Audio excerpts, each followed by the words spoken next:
사랑하는 여러분, 하나님은, 예수님은 계십니다. 그리고 예수님은 다시 오십니다. 여러분들이 그것을 믿으십니까? 여러분 한 분 하나님으로 만족하십니까? 그렇다면 우리는 우리의 인생을 이 히브리서 기자처럼 믿음으로 해석할 수 있어야 한다고 믿습니다. 본문의 히브리서 기자는요, 지금 에녹이라는 인물에 대해서 우리에게 이야기를 해주고 있습니다. 여러분 한번 에녹을 생각해 보시죠. 저는 성경을 읽을 때 많은 인물들이 좀 신비롭지만 특히 에녹이라는 인물은 정말 신비로운 것 같습니다. 시기적으로 따지면 아담 이후에 우리가 7대 손이라고 파악을 하고 있습니다.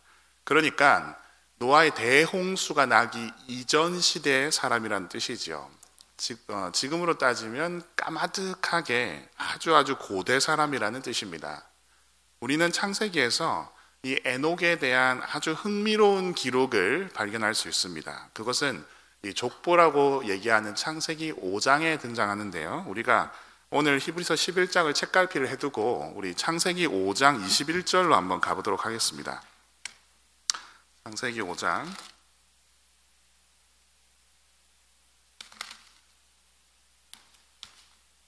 창세기 5장 21절에서 24절까지 에녹의 본문을 한번 우리가 읽어보도록 하겠습니다. 21절부터 24절 우리 구약성경 7페이지입니다. 한번 읽겠습니다. 시작. 에녹은 65세에 무드셀라를 낳았고 무드셀라를 낳은 후 300년을 하나님과 동행하며 자녀들을 낳았으며 그는 365세를 살았더라. 에녹이 하나님과 동행하더니 하나님이 그를 데려가심으로 세상에 있지 아니하였더라. 여러분 여기서 제일 마지막에 보면 어떤 이유에서인지 잘 모르겠지만 그는 죽음을 맛보지 않고 하나님 나라인 천국으로 가게 됩니다. 정말 신비로운 인물이죠. 성경에는 이렇게 죽음을 맛보지 않고 천국에 간 인물을 소개하는데요. 오늘 이 에녹을 시작으로 나중에 보면 엘리야라는 인물이 그렇습니다.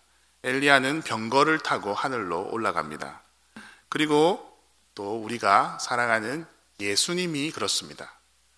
그러니까 사실은 에녹과 엘리야는 예수님의 승천을 보여주는 모형이라고 할 수 있겠습니다. 자, 그렇다면 어떤 이유에서 에녹은 지금 죽음 없이 천국에 갔을까요? 성경은 에녹이 오늘 하나님과 동행했기 때문이다라고 짧게 설명해주고 있습니다. 여러분 21절부터 24절 창세기 5장 21절부터 24절의 이 짧은 에녹에 대한 그 기록에도 불구하고 동행했다는 말이 2번이나 등장합니다. 그의 인생을 한마디로 표현하자면 그러니까 하나님과 동행한 자입니다. 자, 그러면 동행이 뭘까요? 하나님과 동행했다는 말이 저희에게는 좀 추상적으로 다가오지 않습니까? 어떻게 가야 하나님과 동행하는 걸까요? 대체 하나님과 동행했다는 말은 어떤 의미일까요? 하나님과 동행했다는 것, 과연 그가 어떻게 살았다는 의미일까요? 자, 우리는 이 LXX라고 하는 70인역이라는 성경책이 있습니다. 이 번역본을 통해서 하나님과 동행했다는 것이 어떤 의미인지 조금 더 구체적으로 추론을 할 수 있습니다. LXX라는 것은요, 라틴어 표기인데요. 70, 숫자 70을 의미합니다. 숫자 70은 숫자 70이 붙은 이유는 이 성경의 번역본이 70명의 유대인들이 함께 모여서 히브리어로 되어 있던 구약 성경을 헬라어로 번역을 해냈기 때문에 70인 번역 또는 LXX라고 우리가 부르기도 합니다. 자, 이 구약 번역본은 매우 중요한 의미를 가집니다. 왜냐하면요, 이 번역의 시기가 굉장히 오래전입니다. 예수님이 오시기 300년 전에 이 번역을 마쳤습니다. 그래서 굉장히 의미가 있고요. 이 성경을 구약 성경 전체를 통으로 다 헬라어로 번역한 유일한 버전이라서 더 의미가 있습니다.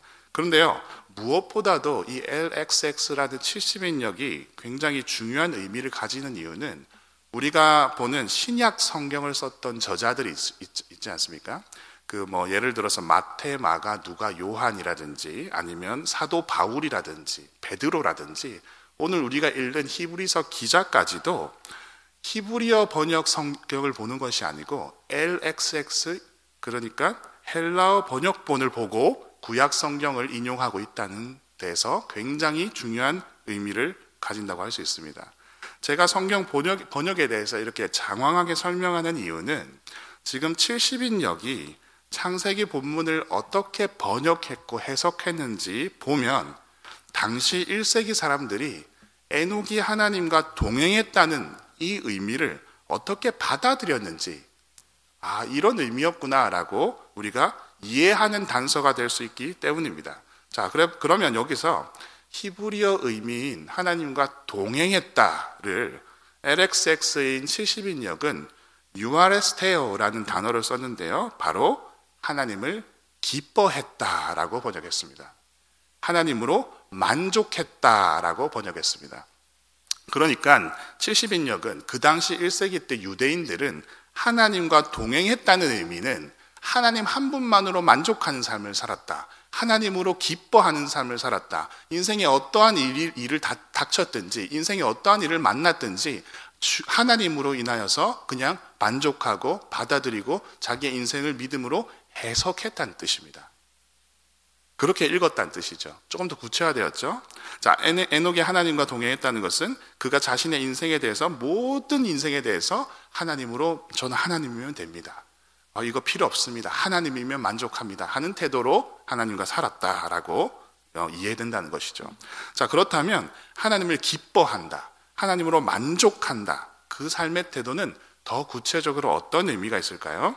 자, 지금 히브리서 기자가 에녹에 대해서 본문을 참고하면서 이제 글을 쓰고 있는 겁니다. 그런데 그 앞에는 이렇게 70인역이 펼쳐져 있는 것 같습니다. LXX가 펼쳐져 있는 거죠. 왜냐하면 우리가 아까 방금 얘기한 것처럼 이 동행했다는 부분을 기뻐했다, 유아레스테오라는 단어로 사용했기 때문이죠. 자, 그러면 오늘 본문으로 다시 돌아갑시다. 우리 아까 책갈피에 놓은 대로 다시 가서요. 히브리서 11장 5절입니다. 히브리서 11장 5절 다시 한번 읽겠습니다. 시작. 믿음으로 에녹은 죽음을 보지 않고 옮겨졌으니 하나님이 그를 옮기심으로 다시 보이지 아니하였느니라. 그는 옮겨지기 전에 하나님을 기쁘시게 하는 자라 하는 증거를 받았느니라. 아멘. 자, 보십시오. 여기서 히브리서 기자는 에녹이 하나님을 기뻐하는 삶, 하나님 한 분만으로 기뻐하는 삶을 하나님이 그를 기쁘시게 하는 삶, 하나님이 기뻐하시는 삶으로 살았다고 평가를 하고 있습니다. 그러니까 히브리서 기자는 에녹이 하나님을 진심으로 기뻐하는 삶, 만족하는 삶을 사니까 하나님도 기뻐하셨다라고 말하고 있는 겁니다.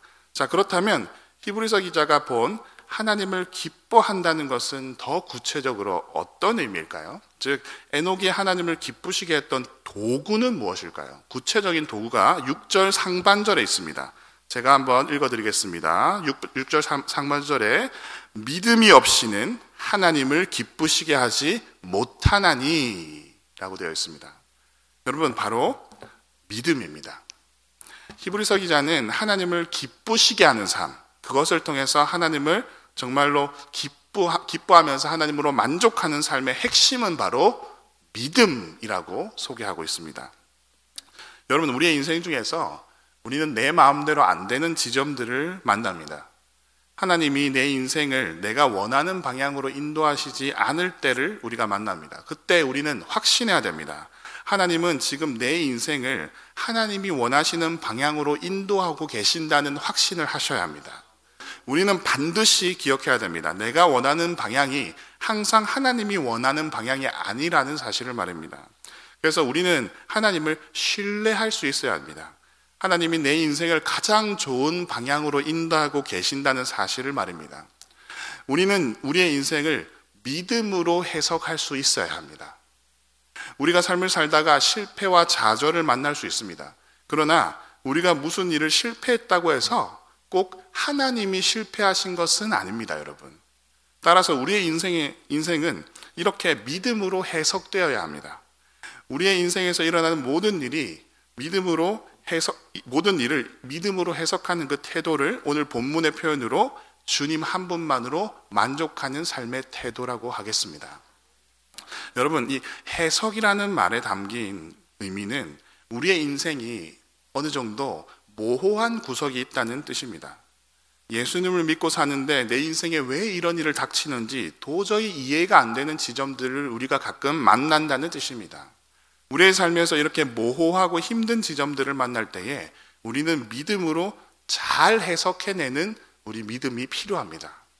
만약 여러분이 전지전능하여서 자신의 인생을 한치의 오차도 없이 모두 알 수 있다면 여러분들은 이렇게 말할 겁니다. 우리의 인생은 정답이다. 하지만 누가 이렇게 말할 수 있겠습니까? 우리의 인생은 해석입니다. 우리는 믿음으로 그것을 해석해낼 수 있어야 합니다. 만약 구약 성경을 보면 유독 한 개인의 인생 스토리가 많이 나옵니다.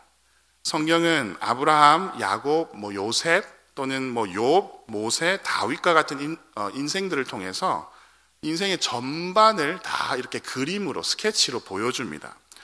그들의 인생 전체의 내러티브를 우리가 살펴보면 한 가지 공통점을 발견하게 되는데요. 이겁니다. 그 모든 사람들은요, 자기의 인생 속에서 하나님을 만납니다. 그리고 살면서 그분의 뜻을 도통 모릅니다. 그러다가 마지막에 하나님의 뜻을 깨닫고 끝이 납니다. 그들은 어떻게든 자신의 방식대로 자기의 인생을 잘 살아보려고 애쓰지만 결국에는 하나님의 목줄에 채여서 그분의 주권에 무릎을 꿇는 것으로 결론합니다. 대표적으로 요셉이 그렇습니다. 여러분, 요셉의 인생이 얼마나 기구합니까? 형들은 그를 정말로 죽이려고 했습니다. 그렇지만 노예로 팔리고 성범죄자로 누명을 써서 옥에 갇히게 됩니다. 그리고 사람들에게도 잊혀지게 됩니다.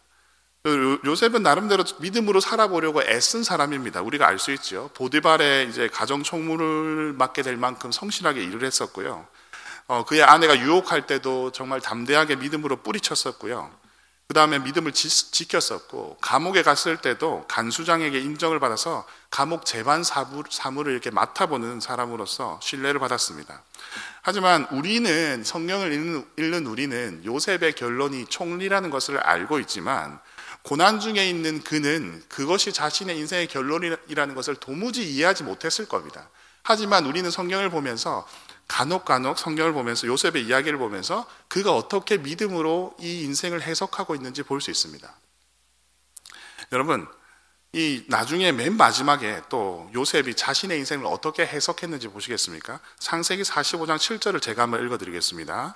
하나님이 큰 구원으로 당신들의 생명을 보존하고, 지금 형들입니다. 형들에게 당신들의 생명을 보존하고 당신들의 후손을 세상에 두시려고 나를 당신들보다 먼저 보내셨습니다. 먼저 애굽으로 오게 하신 겁니다. 여러분, 하나님은 하나님의 섭리에 감탄하는 고백을 형들 앞에서 합니다. 그러니까 복수하려고 하지도 않고 형들을 원망하지도 않습니다. 이것이 하나님의 뜻이었다고 하나님의 뜻에 대해서 자신의 인생을 해석합니다. 여러분, 여기서 하나님이 얼마나 위대한 분이신지 우리가 보셔야 합니다. 하나님이 이렇게 눈치 없이 자신의 채색 옷을 자랑하면서 형들 고자질이나 했던 이 요셉을 이 고난을 통해서 얼마나 위대한 사람으로 지금 만들어내셨는지 우리가 확인할 수 있지 않겠습니까? 자, 그렇다면 우리 본문으로 돌아와서 이 구체적인 믿음의 내용, 에녹이 믿었던 내용이 무엇인지도 한번 생각해 봐야 합니다. 자, 우리는 무엇을 믿어야 할까요?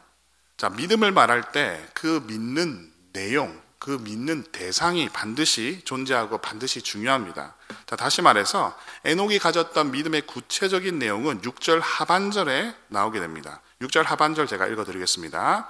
하나님께 나아가는 자는 반드시 그가 계신 것과 또한 그가 자기를 찾는 자들에게 상 주시는 이임을 믿어야 할지니라. 아멘. 자, 보십시오. 자, 하나는요, 하나님이 진짜로 계신다는 믿음을 가져야 한답니다. 또 다른 하나는 자기를 찾는 자들에게 상 주시는 이, 그러니까 하나님이 오셔서 우리에게 상을 주신다, 그것을 믿어야 한답니다. 자, 다시 말해서 에녹이 믿은 믿음의 내용은 뭐냐면 하나님이 계신다는 것과 하나님이 오신다는 것을 믿었습니다. 여러분, 계신다와 오신다입니다. 여기서 이 상은요, 히브리서 앞뒤를 조금만 읽어봐도 구원이라는 것을 알 수 있습니다. 그러니까 에녹도 메시아가 계시다는 것과 그 메시아 예수 그리스도가 우리를 위해서 언젠가 상주로 오실 것이라는 것을 믿었습니다. 결국 에녹도 주 예수 그리스도를 향한 믿음을 가졌던 것입니다. 따라서 주 예수 그리스도를 믿는 믿음으로 구원을 얻은 사람은 두 가지를 반드시 믿으면서 살아가야 합니다. 뭐냐? 하나님이 계신다. 하나님이 오신다. 여러분, 이것을 꼭 기억하시기 바랍니다. 우리는요, 이 땅을 살면서 하나님의 계심과 하나님의 오심을 믿는 사람들입니다. 자, 에녹은요, 대홍수 이전, 그러니까 까마득하게 아주 고대 사람입니다. 그 당시에 존재했던 많은 사람들도 하나님이 계신다와 하나님이 오신다를 믿지 않았던 것 같습니다. 그 이후에 수많은 시간이 흐르고 예수님이 오신 뒤에 1세기에 히브리서 저자가 바라보던 당시 이 세상도 하나님이 계신다는 것과 하나님이 오신다는 것을 믿지 않았던 것 같습니다. 자, 오늘날 그러면 우리는 어떻습니까? 세속주의적인 세상은 자꾸 하나님을 나타내는 문장들을 지우려고 합니다. 예수님이 계신다는 이야기를 믿지 않고 예수님이 다시 오신다는 것을 믿지 않습니다. 자, 요지는 대홍수 이전이나 지금 예수님이 오신 뒤인 지금으로부터 2000년 전이나 오늘날이나 세상은 한결같이 주 예수 그리스도께서 계신다는 것과 예수님이 반드시 우리를 구원하러 오신다는 사실을 믿지 않고 있습니다. 자, 오늘 우리는 그럼에도 불구하고 주님이 계신다는 것과 오신다는 것을 믿으며 살아가는 사람들입니다. 우리 마음에 예수님을 향한 믿음만이 남기를 바랍니다. 우리는 에녹처럼 하나님과 동행하는 사람들 아니겠습니까? 주님 한 분만으로 만족하고 기뻐하는 사람들 아니겠습니까? 나 그거 없어도 됩니다. 주님 한 분만이면 됩니다. 말하는 사람들 아니겠습니까?